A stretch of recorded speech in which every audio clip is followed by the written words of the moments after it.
माहित आहे का आदिवासी कशाने सिद्ध होते ते?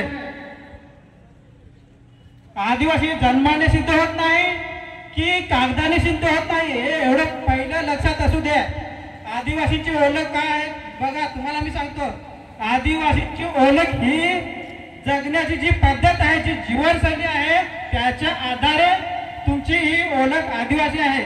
आणि आदिवासी हा कुठलाही एक व्यक्तिगत व्यक्ती नसून तर हा एक समूह आहे. आता सांगायचं झालं तर बघा, 16 सप्टेंबर 2015 दिल्ली हायकोर्टाचा जजमेंट आहे की आदिवासी आणि अनुसूचित जमाती दोन्ही भिन्न भिन्न आहेत.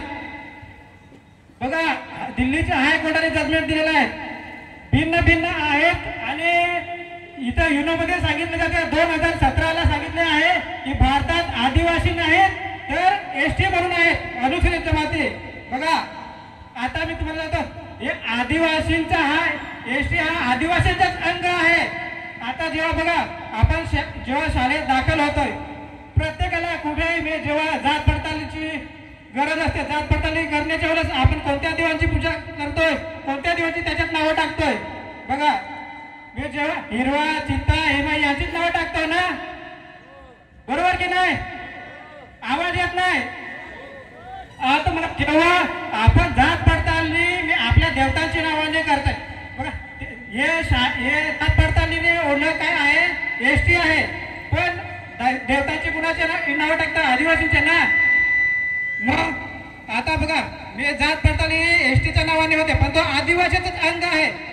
आता एसटी आदेश 1950 त्याच्यात काय आहे बघा, एसटी आदेश 1950 त्याच्यात काय आहे, जो पूर्वजांच्या रूढी, प्रथा, रीतिरिवाज, परंपरा, संस्कृती, बोली, भाषा टिकवेल तो या देशात एक एसटी आहे सर्टिफिकेट जात पडताळणीने.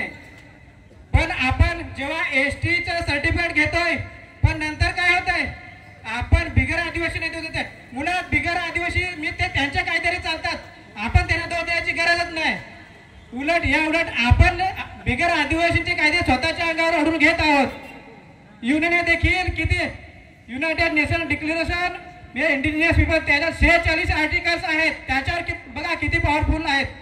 आदिवासींचे आणि बिगर आदिवासींचे कायदे हे अलग अलग आहेत, पण आपण बिगर आदिवासीचे कायदे स्वतःच्या अंगावर ओढून घेतोय. आता बघा, ते एसटी आदेश 1950 मी तुम्हाला सांगितला, तर अध्यादेश 1975 मध्ये काय आहे, आदिवासी हा कोणत्याही संस्कृतीचे म्हणजे धार्मिक संस्कृती अनुकरण करेल तर तो बोगस आहे.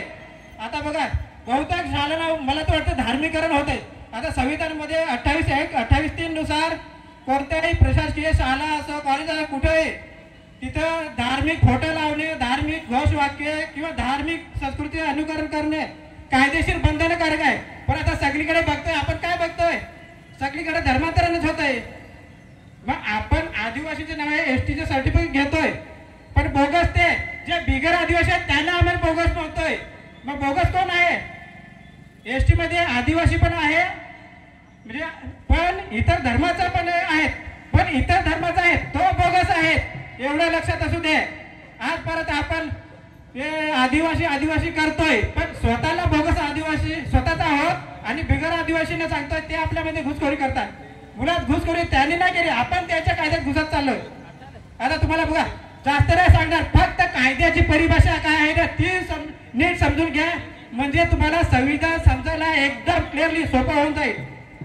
आता मी 13(3) का आपण म्हणतो ना, प्रत्येक ठिकाणी 13(3) का म्हणतोय की आदिवासीसाठी आहे.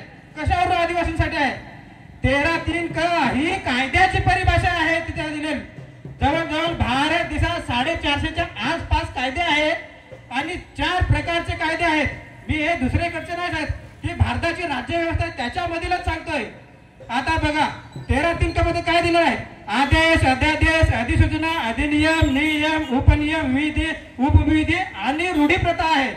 हे म्हणजे जेवढे हे कायदे आहेत, या भारतात जेवढे कायदे आहेत ना, जी भारताची व्यवस्था चालते त्या सगळ्याचा परिभाषित तिथं त्याच्यात केलं आहे 13(3) मध्ये. म्हणजे 13(3) हा आदिवासींसाठी पण आहे आणि बिगर आदिवासींसाठी पण आहे. आता मी ते तुम्हाला क्लिअरली समजावून सांगतो. म्हणजे तुम्ही प्रत्येक जण जेव्हा मी संविधानाचा अभ्यास करत जाईल ना, तेव्हा तुम्हाला समजायला कमी पडेल, मी सोपे होऊन जाईल. बघा, मी अनुच्छेद 13(3) क मधील कायद्याची परिभाषा समजून घ्या. त्याच्यात काय आहे, पहिला तर म्हणजे पहिला कायदा आहे स्थायी विधायी स्रोत. स्थायी विधायी स्रोत हा कायदा कोण करते, तर संविधान मधील अनुच्छेद 13 मधील 2 नुसार या देशातील विधायिका करते. 13(2) नुसार त्या विधायिकेला फक्त या देशात एकच कायदा करण्याचा संवैधानिक अधिकार आहे, तो म्हणजेच अधिनियम. आणि दुसरा कायदा आहे अस्थायी विधायी स्रोत, जेव्हा ते आणीबाणीच्या वेळेस लागू होतं, तो म्हणजेच 123 नुसार राष्ट्रपती यांना अध्यादेश लागू करण्याचा अधिकार आहे आणि 213 नुसार राज्यपाल यांना कायदा करण्याचा संवैधानिक अधिकार आहे. अध्यादेश तो कितीपर्यंत असतो, तर 6 महिने किंवा 6 आठवडे नंतर तो आपोआप शून्य होत जातोय. आणि तिसरा कायदा आहे तो प्रात्यायोजित विधायी स्रोत. प्रात्यायोजित विधायी स्रोत म्हणजे या देशाची जी कायदे प्रणाली चालवण्यासाठी जे अधिकारी लागू करतात ते कोण आहेत, आदेश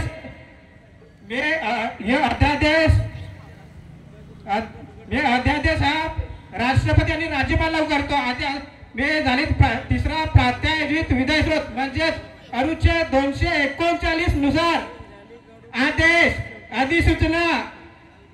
अधिसूचना परत नियम, उपनियम म्हणजे हे कायदे कोण करते, तर या देशातील कार्यपालिका. आणि कार्यपालिकेत कोण कोण येतात, तर एक IAS, IPS, IFS आणि IRS हे अधिकारी लागू करतात. आणि चौथा कायदा आहे तो बघून घ्या. चौथा कायदा आहे तो रूढीप्रथेचा कायदा आहे, जो गैर विधायी स्रोत आहे. आता प्रत्येकाला वाटते का आदिवासींचे कायदे हे राष्ट्रपती, राज्यपाल, विधायिका, कार्यपालिका, तसं नाही. तर आता पहा, संविधान नुसार या देशात दोन हे चालतात, 2 कुटुंब आहेत. एक आदिवासींचे कुटुंब आणि दुसरा आहे तर बिगर आदिवासींचे कुटुंब. आता आदिवासींची व्यवस्था चालवण्यासाठी चौथा कायदा आहे म्हणजेच रूढी प्रथा, गैर विधायी स्रोत. आणि बिगर आदिवासीची व्यवस्था चालवण्यासाठी जी हे कायदे आहेत ते आदेश, अध्यादेश, अधिसूचना, अधिनियम, नियम, उपनियम, विधी, उपविधी हे गैर आदिवासी हे कायदे आहेत. आता सगळ्यात मोठी गोष्ट बघा, आपण प्रत्येक ठिकाणी बघतोय सगळीकडे आदिवासीवर अन्याय अत्याचार होते, घरं तोडतात, जागा जातात. हे कशावर होत आहे, आपण आदिवासी तर देशाचे मालक आहोत, असं व्हायला नको पाहिजे ना. कसं काय होत आहे, कारण आपण आदिवासी नाही तर आदिवासी मध्येच बोगस आदिवासी बनलेलो आहोत.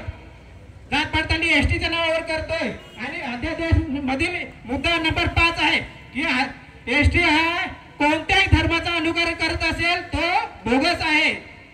बाकीच्या मुलातच बिगर आदिवासी त्यांचा प्रश्नच आहे, म्हणजे आपणच बोगस आपल्यामध्येच आहोत. एवढं जात पडताळणीच्या वेळेस आपण एसटीचं सर्टिफिकेट घेतो आणि नंतर म्हणजे याचा अर्थ झाला जात पडताळणी घेऊन आपण आपल्या समाजाचा गैरफायदा घेतोय. म्हणजे आपण फक्त एसटीचं सर्टिफिकेट घेऊन स्वतःच्या व्यक्तिगत स्वार्थासाठी हे करतोय.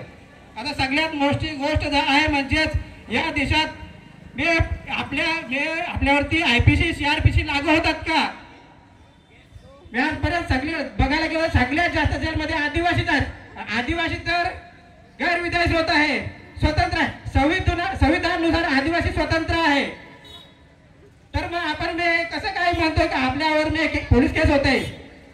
आता IPC 1860, CRPC 1973, Indian panel code 1860, code of criminal procedure 1973. आता त्याच्या स्पष्ट उल्लेख आहे की सेक्शन 5 मध्ये IPC आणि CRPC सेक्शन 5 मध्ये काय आहे, या देशातले भूसैनिक, वायुसैनिक आणि नौसैनिक यांच्यावर कुठलाही परिणाम होत नाही IPCचा, CRPCचा, कारण त्यासाठी मार्शल लॉ आहे. तसेच विशेष व स्थानिक कायदे, विशेष म्हणजे आदिवासींची 5वी अनुसूची ही विशेष कायदे आहेत. विशेष कायदे आणि स्थानिक कायदे, गावातले जे कायद्यांना मानत असेल तो, यांच्यावर IPC आणि CRPCचा कुठलाही परिणाम होत नाही. तरी पण सगळ्यात जास्त जेलमध्ये आदिवासीच का? कारण बघा का सगळ्यात जास्त जेलमध्ये आदिवासी, कारण आदिवासी हा दुसऱ्यांच्या धर्माचे अनुकरण करायला लागलेला आहे म्हणून. आता हे हिंदू विवाह कायदा 1955 आदिवासी बरोबर लागू होता काय? नाही होत ना. आता सुरत मुनी स्टेला कुजूर बनाम दुर्गाचरण हासदा 14 फेब्रुवारी 2001 याच्यात सरळ लिहिलेला आहे की हिंदू कायदा आदिवासींवर लागू होत नाही. हिंदू कायद्यानुसार कोण कोण चालतात तर या देशातील हिंदू स्वतःला हिंदू समजणारे हिंदू, शीख, जैन आणि बौद्ध यांच्यावर हिंदू कायदा लागू होत आहे. तसेच ख्रिश्चन कायदा कोणावर लागू होत आहे? ख्रिश्चन मॅरेज आहे 1872 तो ईसाई, यहुदी आणि फारसी यांच्यावर लागू होत आहे. आणि दुसरा आहे मुस्लिम पर्सनल लॉ 1902 तो त्यांचा सेपरेट पर्सनल लॉ आहे. तर मग आपण मी स्वतःला आदिवासी म्हणतोय आणि दुसऱ्या धर्माचे अनुकरण करून कसं काय चालतोय? बघा सगळ्यात हे सगळ्यात झालं तर जो गावकी कायद्यांना मानेल मी रूढी प्रथेला विधीचे बल आहे. आता 24 एप्रिल 1973 केशवानंद भारतीचा जजमेंट आहे का संविधान हे बदलू शकत नाही. पण रस्त्यावर उतरून कोण कोण सांगतात का संविधान बदलेल. मी संशोधित विधी 368 संविधान मध्ये कुठलाही संशोधन करायचे असलं तर संशोधित विधी अनुच्छेद 368 संशोधन होते. तर 395 संविधानात कलम आहेत, अनुच्छेद आहेत. तर त्याच्यावर फक्त संशोधन होऊ शकते, ते बदलूच शकत नाही. मग आपण प्रत्येक वेळेस मी सोशल मीडियाच्या माध्यमातून जास्त प्रचार होतोय. आता आदिवासी आहे मी दुसऱ्यांच्या याच्यावर थोपवण्याचं काम करतोय का? आपण आता आपल्या गावातच करतोय ना. आपण आदिवासी हा दुसऱ्यांच्या याच्यावर हे करत नाही, दुसऱ्यांचं अनुकरण करत नाही. जो गावकी पद्धतीने चालेल, जो गावातल्या कायद्याला मानेल. आता सांगितलं जेव्हा मी कधी पण गावात काही कार्यक्रम करायचा असला, गावदेव करायचा असला तेव्हा काय होतंय, जेव्हा गावदेव करायचा असला तेव्हा हिशबावशी भांडणार. पण जे मूळ कायदे गावातले स्थानिक कायद्याचे मालकीचे कायद्यात यांना कुणी पण आज परत करूच शकत नाही. नका करत फक्त वादच करतात प्रत्येक वेळेस हिशबावरून. बघा आता 5 जानेवारी 2011 सुप्रीम कोर्टाचा जजमेंट आहे की भारत देशाचे मालक 8% आहेत आणि 92% आक्रमणकारीची संताने आहेत. त्याच्यातील मुद्दा नंबर 19 नुसार हे देशाची व्यवस्था आहे, हे प्रशासकीय व्यवस्था आहे, त्यांचं तर आदिवासींचे संरक्षण करणे सगळ्यात मोठी देशभक्ती आहे. पण काय होत आहे सगळ्यात जास्त मी वाट आदिवासी लावतात. मी घराघरातून ओढून हे करताय. बघा आपण आदिवासी देशाचे मालक समजतो आणि एवढा अन्याय त्याचा होतोय कसा काय? कारण आपण स्वतः दुसऱ्यांचे अनुकरण करत चाललो आहोत.